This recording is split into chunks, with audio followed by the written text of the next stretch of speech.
The perfect tense in German sentences. So in German we call it das Perfekt. So let's analyze how do we use this grammar structure in German language. Let's imagine the story. Student is sitting and doing his homework. So der Student macht die Hausaufgaben. Let's imagine our timeline when we have past, present, and future. So we move practically in our life from past through the present into the future. We are right now in 0 point. We are in present tense. And when we talk about what's happening right now, we use the present tense forms in German in language. Der Student macht die Hausaufgaben. This is a present. He is doing his homework right now in this point of time. So what about we want to tell that student did his homework in the past? How can we do it? There are two options. Option number one, when we use the simple past.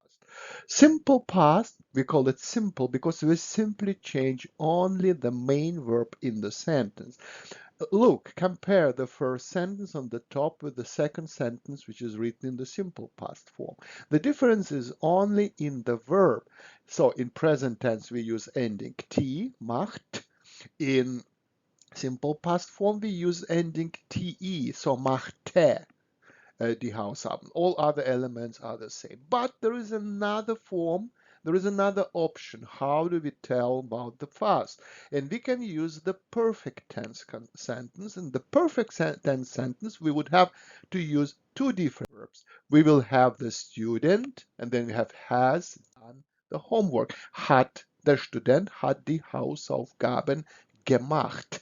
So you may ask me, why do we use two different past forms in the German language? And the reason is not the same reason as we do it in English. The reason is that the simple past tense in German language is mostly used for writings. So if somebody, for example, will write a very nice story, a novel about the events from the past, he or she will definitely use the simple past tense. But if you meet your friends on the street, so for everyday conversations, if you want to tell about events from the past, you probably will use the perfect tense in German language. So perfect tense is the structure for everyday conversations in German language, but it is still very actively, very often used in text as well.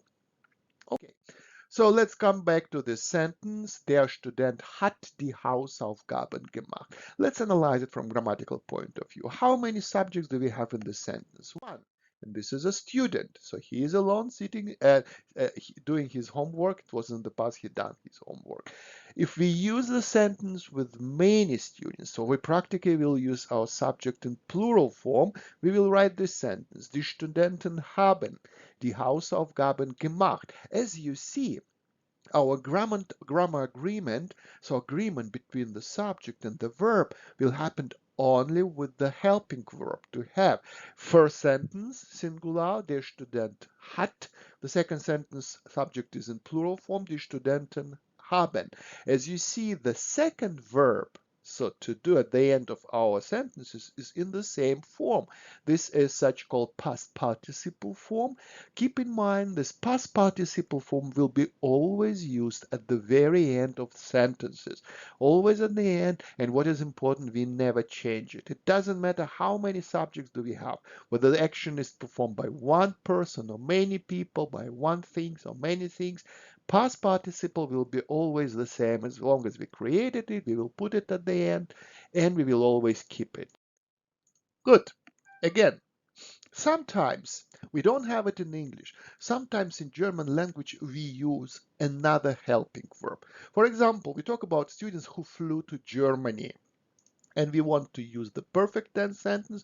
We would say, der Student ist nach Deutschland geflogen. In English, we will say the student has flew to Germany. So why do we use the another helping verb ist in this sentence? My answer is it will happen in German language according to the grammar rule only when we describe some kind of movement, some kind of change of position, location. So if we move from point A to point B, we will use the perfect tense with helping verb to be.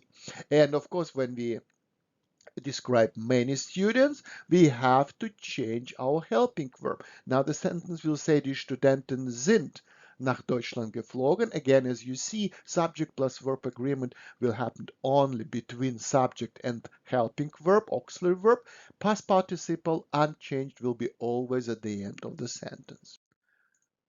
Okay, we analyze our sentence again. Der Student hat die Hausaufgaben gemacht.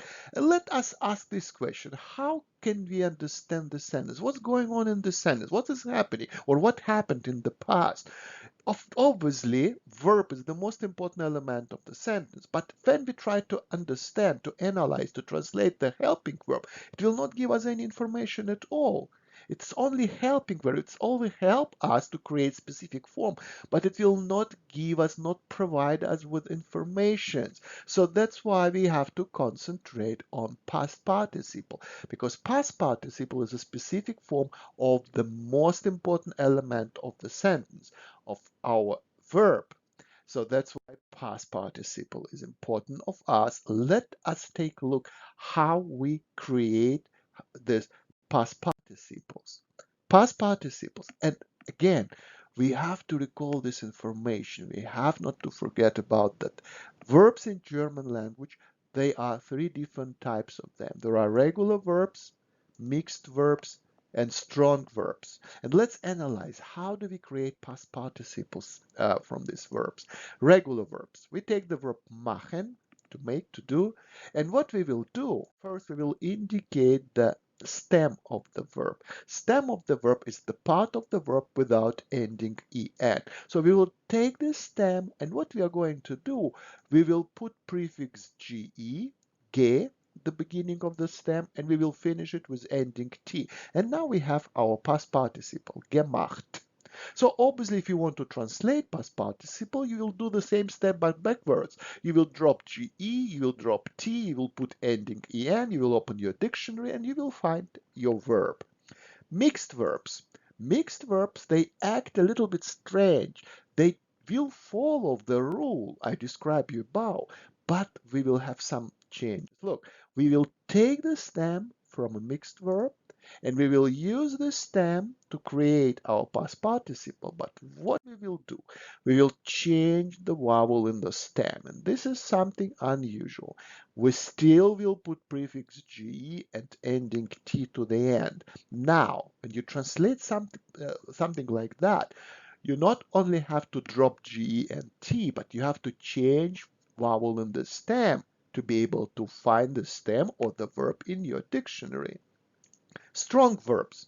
For strong verbs, again, we take the stem, we use the stem, we change the vowel in the stem like the same way we do it with mixed verbs, and then we put prefix ge and ending en. So this is a little bit unusual, you see, and you can tell me, oh, wait a minute, ending en. We have this ending when we analyze verbs in the present tense. You remember plural forms. No, the verbs, when we have many subject, verb will be used with ending en. So how it's possible for us not to mix up those verbs with the past participles? And my answer will be, don't forget that past participle is always used at the end of the sentence, not in the second grammatical position as the regular verb in present tense sentence will do. Okay, keep it in mind. Good. The question is it possible that our past participles will be used without prefix ge? My answer is yes. First of all, there are not so many, but there are a couple of verbs with specific ending iren. We pronounce it in German like iren, I-E-R-E-N. For example, like fotografieren, to make photo pictures, to make pictures, or komponieren, to compose music. As you see, as long as you use one of these verbs as past participles, you just put ending t to the end. So there are many verbs. Ne? Der Student hat deutsche Literatur studiert. The student has studied German literature. So you see, we have helping verb and we have ending t, and we do not put ge, so ge, to those verbs. Okay, So what's about we use a verb with an inseparable prefix? Can we use ge or not? And my answer will be no. So what kind of inseparable prefixes do we know? Er, fair, zer, be, amp, and even prefix ge, ge, can be used as inseparable prefix. No? So in this case, this red-coded, red-highlighted prefix will not allow us to use prefix ge as an indicator for past participle. Practically in this sentence, we see that student began the Kurs, the Student hat den Kurs begonnen. So we use, as you see, strong verb ending en of our past participle, but we cannot use ge because prefix be, so be will not allow us to use ge. So be careful that sometimes you may see in your sentences past participles without prefix ge. Okay, how it works with past participles from separable prefix verbs. Okay, separable prefixes. Do you remember them? There are many of them, a long list. For example, auf, an, zu, ein, mit, für, aus, and so on and so forth. So there are many of them. Let's imagine this situation. Peter opened the box. So to open, the verb to open in German, we can use the verb aufmachen. I know there are another verbs, for example, öffnen, but let us use aufmachen. And look, auf is one of our separable prefixes. When we use this verb in regular sentence, you remember the rule, we have to take the prefix and use it at the very end of the sentence. But now we have to use our past participle at the end of the sentence. So how it works? So very simple. We create something which looks like verb, our verb at the end, past participle at the end of the stem verb, root verb, machen. Peter hat den Karton gemacht. Look, we followed our rule. We put prefix ge and ending t to these forms. No?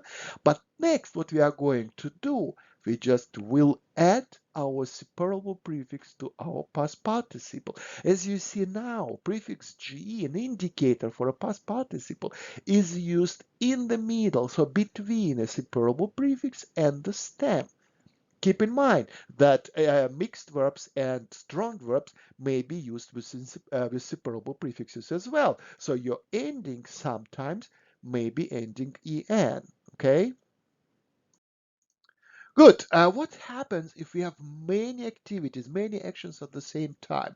Let's say, for example, this situation, children, they're on picnic, Peter and Anna, they eat sandwiches and they drink cola. Okay, so it's happening obviously right now. We have the present tense. We have two verbs used with two subjects because Peter and Anna, those, they are subjects, no? And let us imagine that everything here we described before happened in the past. How do we will rewrite this sentence in using the perfect tense? We will start with subjects, Peter und Anna. Then we will use our helping verb in the plural form because we have many subjects, obviously. Peter und Anna haben.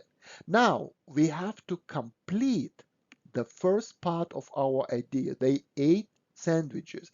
And we put sandwiches because our past participle must be at the end of our sentence, of our idea. And we finished our first idea, first part of our sentence with past participle gegessen. But we talk only about food. What's about beverages? What's about drinks? We have to add the second part and we say and cola, and then we use the second past participle. So as you see, it is absolutely possible to use only once our helping verb in long sentence, but to use it with many past participles. So while you read, for example, do not be satisfied if you see your past participle at the end of the sentence. Look, skim over the sentence. You may probably find the second past participle somewhere in the middle. Don't ignore it. Don't oversee it because verb, as you remember, is the most important element in any sentence.